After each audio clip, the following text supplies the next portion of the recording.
the truth will not be silenced, the show that allows people to be seen, to be heard, and to be human. I'm your host, Melissa Woodfork White. In today's episode, we will talk about lessons learned from teaching with Trona Peoples. Sharing our stories allows us to be seen, to be heard, and to be human. There will be a special surprise at the end of the show. Be sure to listen all the way through for the details. Our special guest today is returning guest, author Trona Peoples. Trona, also known as TK Peoples and Peeps, the library lady, is an educator, librarian, storyteller, the author of children and adult books, and the founder of Annoyed Books, LLC. She is the proud alumni of the University of Georgia and calls Athens, Georgia, her home, but has lived in the Atlanta area for the past 26 years. She received her master's degree in library science from the University of West and also has completed an educational specialist degree with Nova Southeastern University. She is an avid reader and lover of all genres of writing. Her favorite quote is, "Knowledge is power." Trona strives to learn and teach something new each day to those around her. She is now in her 23rd year of education. In addition to being a teacher librarian, she has published many books, of which one has become a bestseller and was featured in Times Square in New York City. She is the proud mother of 2 young adult men. Trona is going to share with us today about lessons learned from teaching.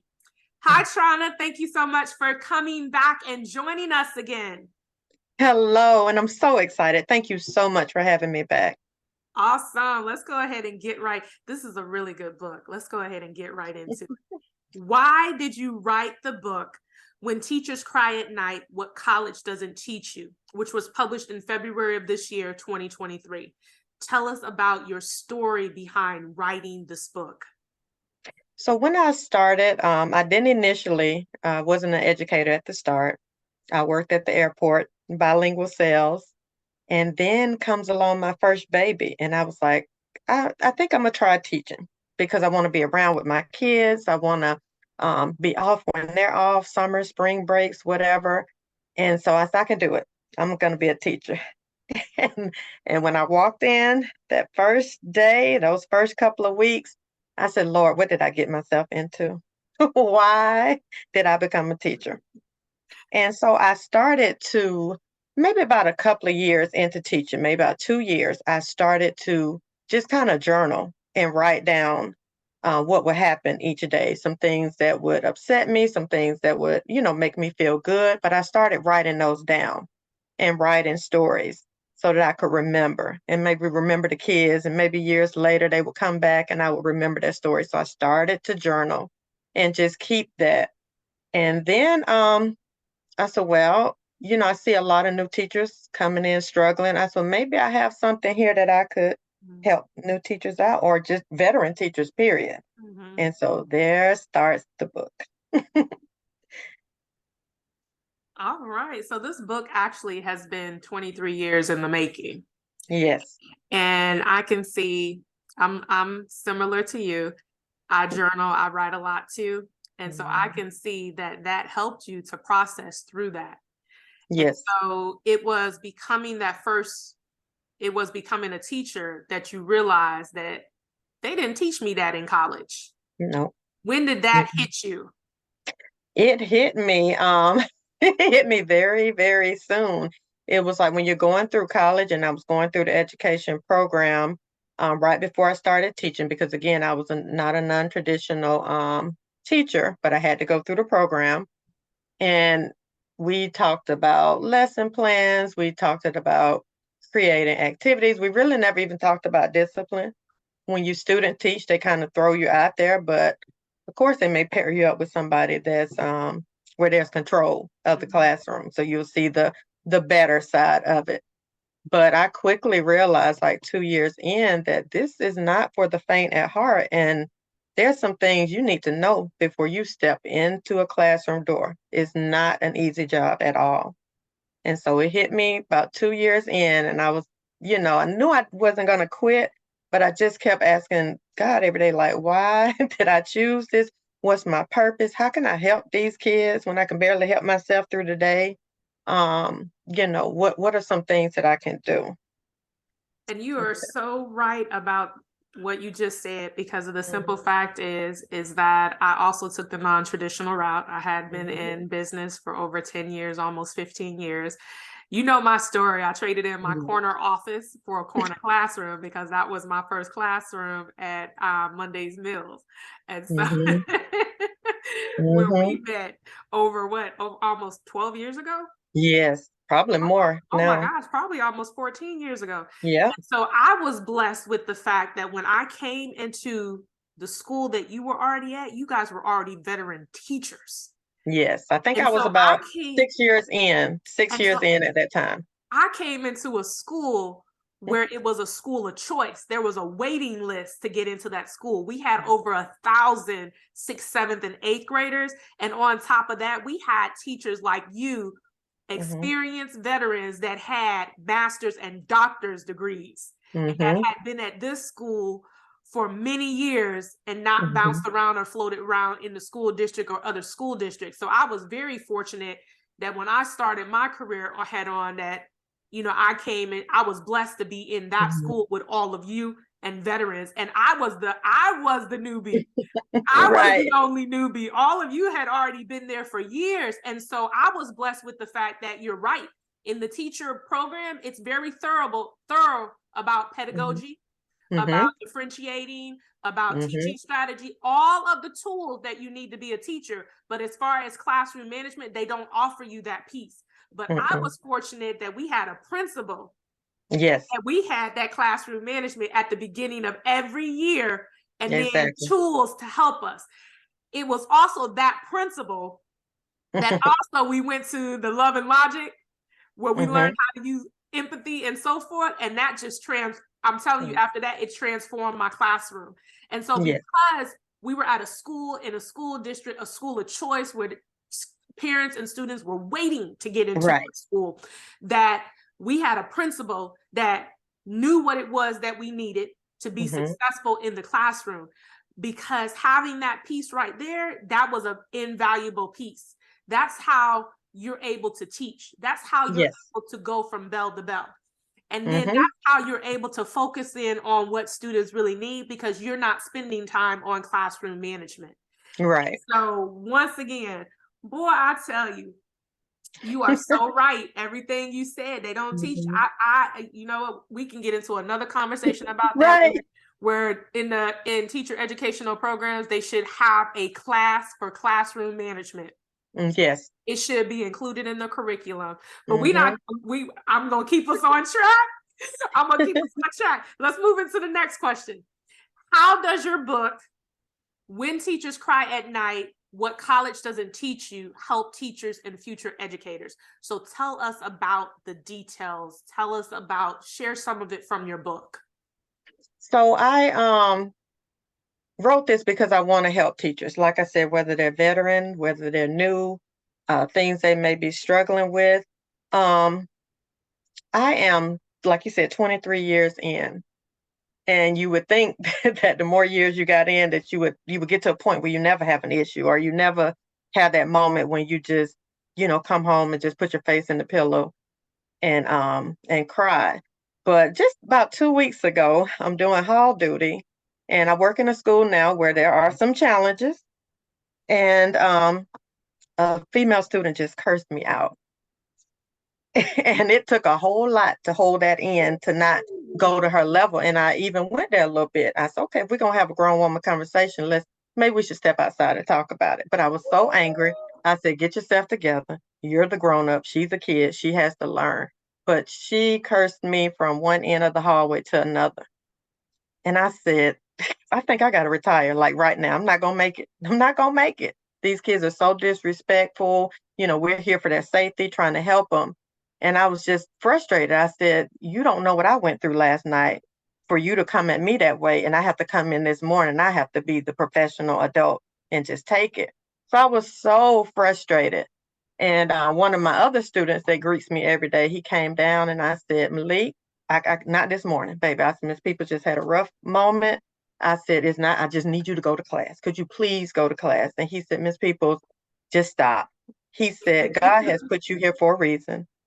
He said, I'm so thankful that you're here every day. You care for us. He says, so I want you to have a good day.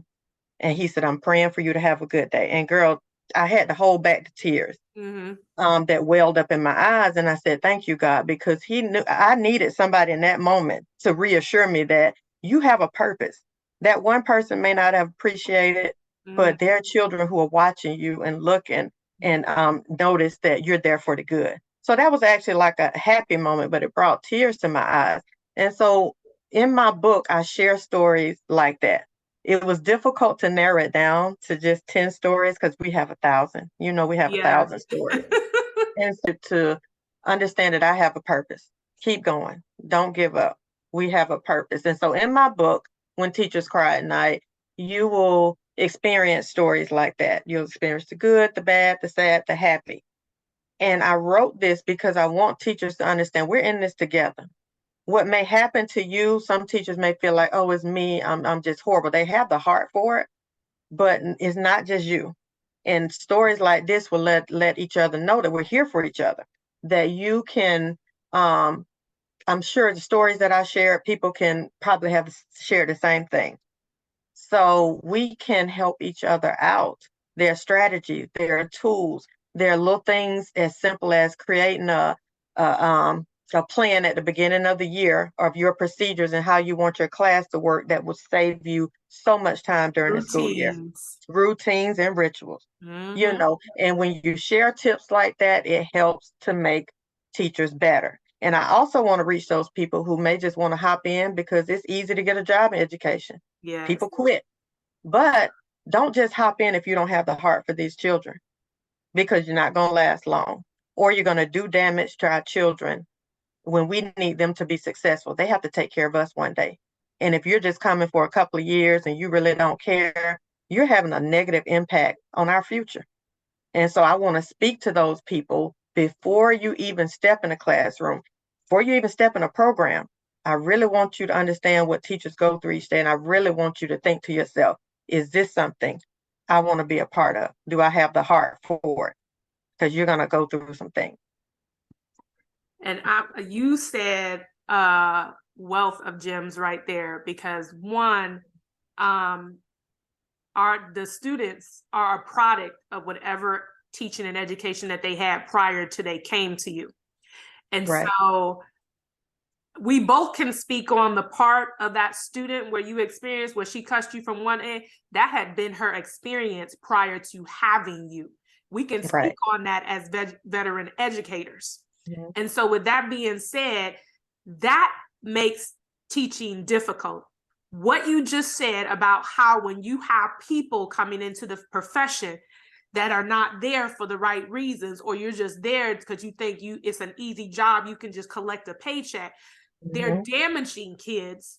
Yes. And it's making it more difficult for teachers like us that actually care about kids. Exactly. Mm-hmm. And we're not saying that they don't care about the kids. We're just saying that they have ulterior motives other than mm-hmm. being there for the kids. And a lot of people don't seem to understand, Trona, is that we have to unpack that.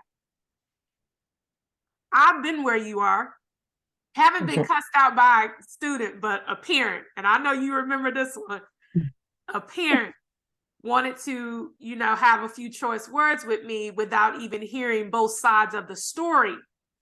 And we have to deal with this because we understand as professionals that it's tough, because it's like, man, I would never come at somebody like that without hearing their side of the story. Mm-hmm. And then it's like, you have to look at all of the factors. Times have changed since we came through school. Times mm-hmm. have changed since we started school.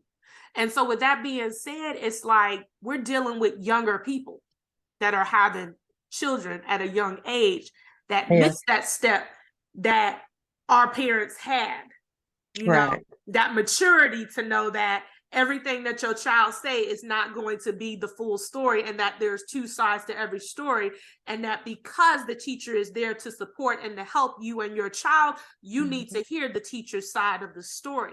But I will also tell you too, I want you to share a time where a new teacher came in and they were like, couldn't hack it.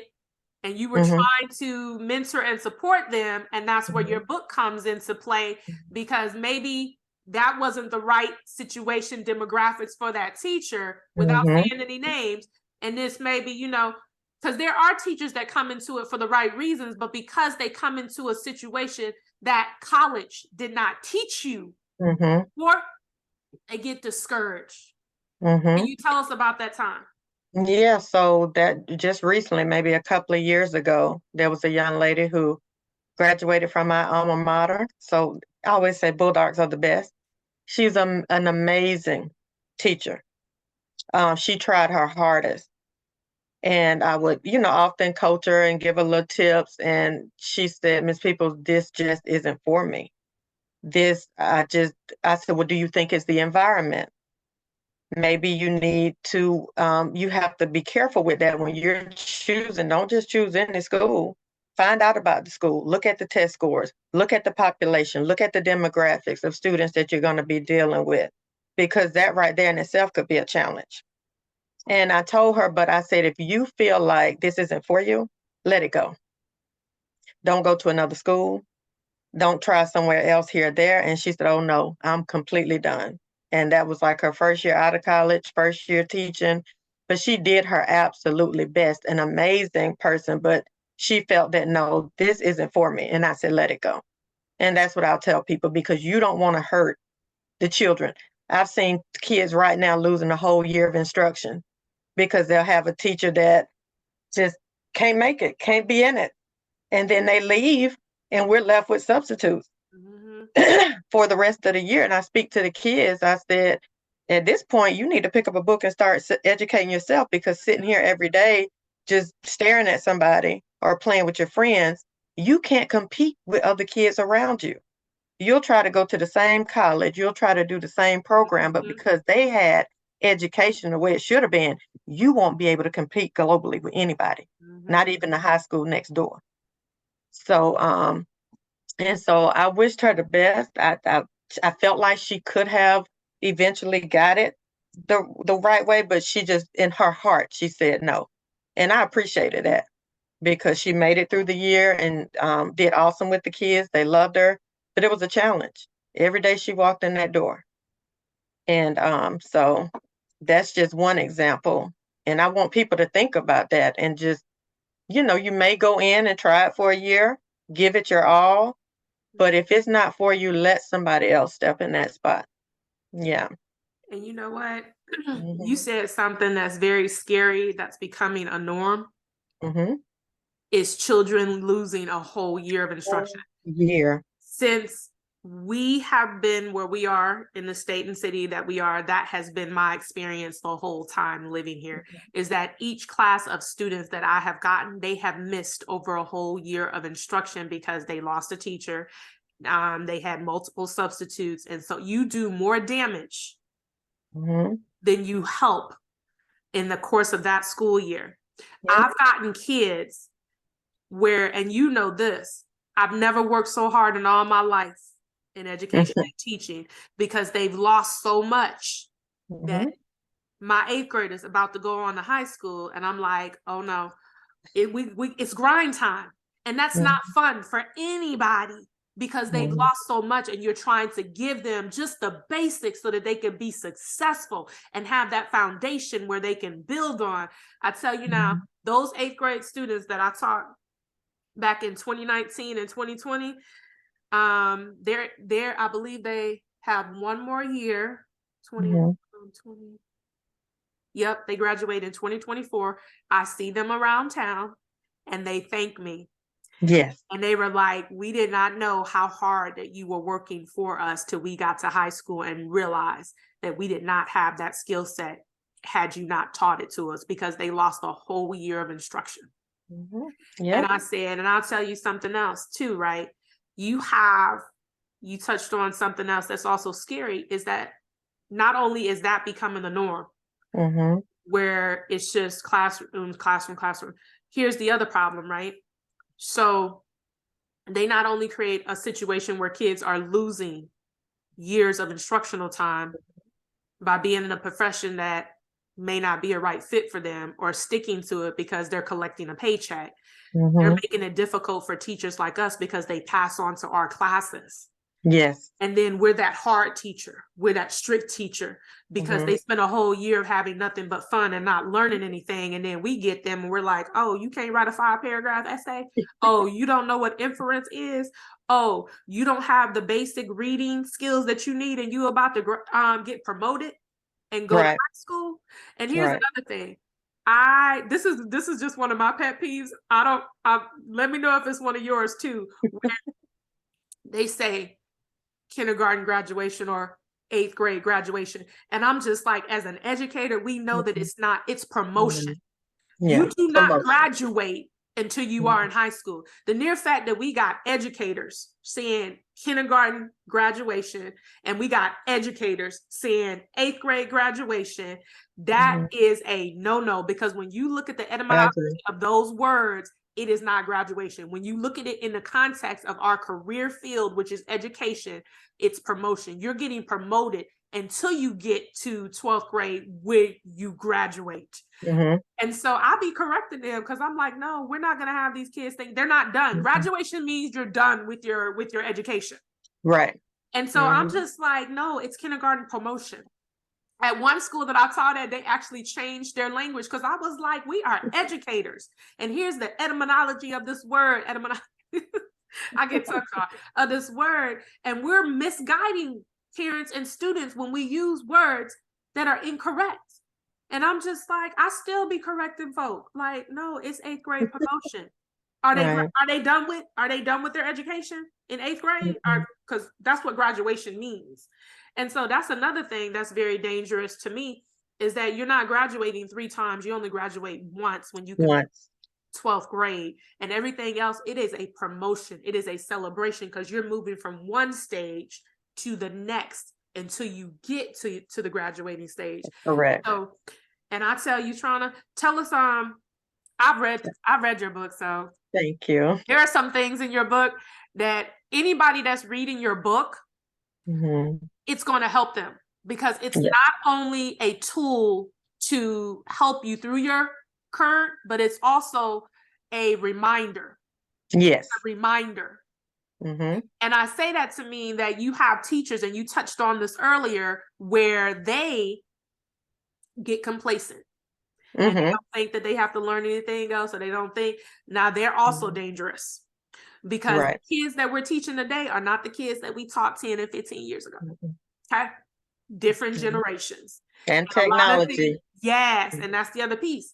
And I've run into those teachers, and I'm like, those teachers also are having classroom management problems because of the simple fact they're trying to do what they've always done with a different set of students in a different time with all this technology. You have got to evolve, and you touched on this too. You have got to evolve as a teacher in order to meet the needs of students today. Right.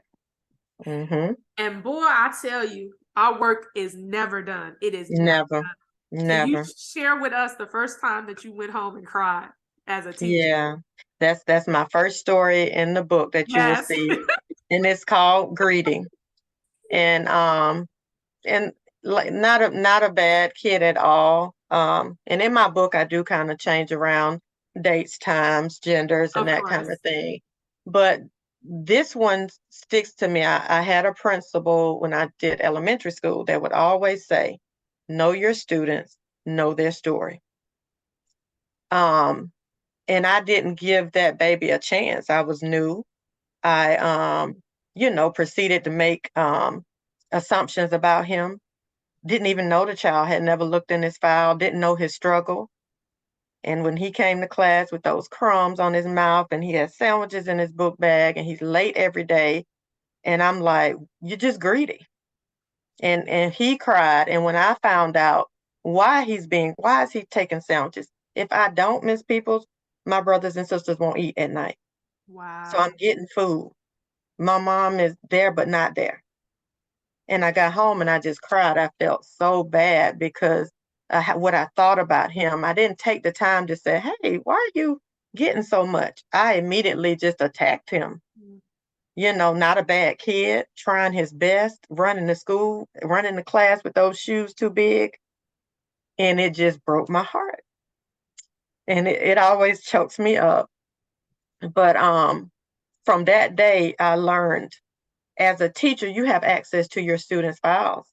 They give us access even before they come. Take a peek. And then before you make a judgment on a child, go find out. Know that child's story. And this goes back to the young lady that I had an issue with 2 weeks ago. And I'm going to write you up, and, was so angry. And I said, well, let me find her story. Let me talk to her.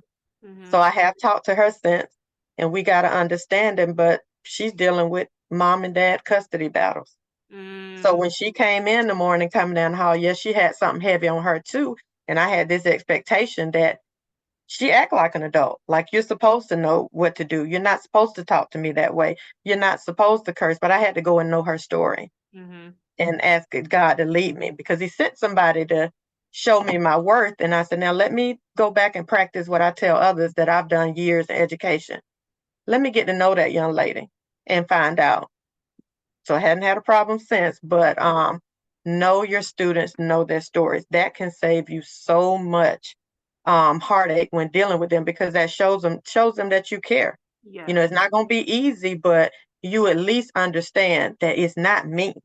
We can't take it personal, and we still have a job to do, but we gotta take some time and just know what's going on with them. And you'll find out some of them, now that I'm in high school, they are taking care of themselves. They're their guardians. Some of them showing up every day. Right, right. And it's frustrating. It's hard. It's hard on them. So that's one big thing that I want people to get from my book as well. Know the children. Get to know them. And this all takes time. I had a young lady to complain, and she said, I do all this work and all this writing, and my teacher takes forever to grade it. And I said, well, let's go through a day in the life of a teacher. I said, you start out in the morning, you get to work, you got to teach a full day. I said, don't forget, teachers offer tutoring after school. Some teachers coach, like I coach after school. And by the time I drop a few off that I don't want to walk because it's dark and they're females, I get home, it's 8:39. I still have a husband to cook for. I still have my own children that I have to worry about. And so, yeah, I may not get to your essay in for a couple of days, because we're talking, we got a load of 100 kids on it. And like you said, when another teacher leaves or we got kids as subs, their teachers sitting in classroom with 45 plus kids. Yes. Because they split the kids class up. So to be a good teacher and to be there every day, you almost feel like you're getting tortured. So she said, oh, okay, Ms. Peoples, I understand. I'll keep doing my work and I'll be patient. So I said, yeah, the day in life of a teacher, and that's another thing I touch on in my book. So you don't burn out, you have to have a life. You have to have it organized. You have to cut it off at some point. You have to self-care, or you will just crack under pressure. You won't be any good for anybody if you go like that. So on weekends or when you get off, have a set time that you take care of yourself, because we'll work 24/7 all night, sitting up grading papers or trying to figure out what we're going to do for lessons, or how we're going to rearrange their room so that this kid won't fight this kid. It's a lot, and again, it's not for the faint. Our job goes beyond. It's not an 8 to 5. I always say that. Never. Yes. Well, I'll tell you right now, you touched on what you had said in the very beginning about having those routines. Yes. And so that's one of the things that we do, me and you, I'm talking about me and you do at the beginning of every school year, is that we focus on those positive teacher-student relationships. Yes. We go and find out the information about any kids. Yes. That we may, you know what I'm saying? And so with that being, and every now and then, because of our daily schedules, we may not get to all of them. And that that situation that you had to be reminded, I got to take the time out to go back, find out the student's story. And that is okay. But the heart at teaching in the classroom is so that kids know that you care. They're not going to do anything for you if they don't know that you care. You're going to have all of those classroom management problems if they don't know that you care. And I'm telling you, I'm telling those that are in our audience, kids smell fear. Yes. Kids smell fear. And I Mhm. say that to mean, yes, it is a term. What is it? Mhm. Figurative language. It's not really fear.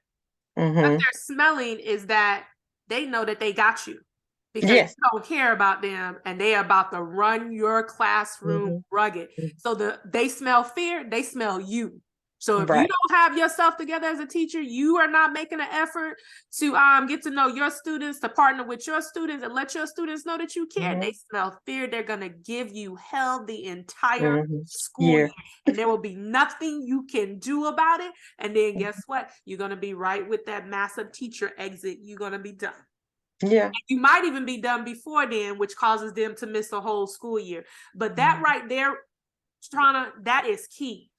Yep. Building those positive teacher-student relationships from day one with your students lets Mhm. them know they care. Yep. So Trona, how does sharing your story here today help others? Share any work that you have done or do in future work Yeah. that you will be doing, current and future plans for your Anort Book LLC, anything in the works? So I plan to continue writing with When Teachers Cry at Night. There's a volume 2 coming, and you just won't hear from me. You're going to hear from other teachers. So my goal is to get as many teachers as I can to share their stories.